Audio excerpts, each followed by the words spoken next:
নমস্কার, কুকু চৈতালিতে সবাইকে স্বাগত। আজকে আমি আপনাদের সাথে বোঁদের পায়েসের রেসিপি শেয়ার করব। এর জন্য আমি দুধ ভালো করে আগে জাল দিয়ে নিচ্ছি।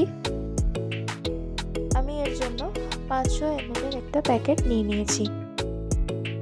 দুধটা ফুটিয়ে প্রায় 200 ml মতো করে আনতে হবে। দুধটা ফোটানোর সময় ক্রমাগত হাতা দিয়ে নাড়তে থাকতে হবে যাতে ধরে না যায়। এখান থেকে কিছুটা পরিমাণ দুধ আমি সরিয়ে নিয়েছি। এবার এতে দিয়ে দিচ্ছি দুটো ছোট এলাচ, আর যে দুধটা সরিয়ে নিয়েছিলাম তার মধ্যে গুঁড়ো দুধ ভালো করে মিশিয়ে নিয়ে দুধ ফোটার সময় দিয়ে দেব। এবার দিয়ে দিচ্ছি পাটালি। আমি এখানে খুব কম পরিমাণেই পাটালিটা ব্যবহার করেছি, যেহেতু বোঁদের মধ্যে মিষ্টি রয়েছে তাই জন্য এখানে আমি কম পরিমাণে পাটালিটা দিয়েছি।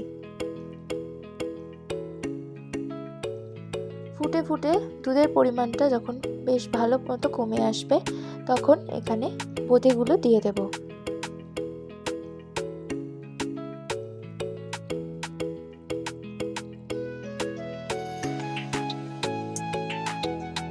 এবার এতে দিয়ে দিচ্ছি এলাচের পাউডার।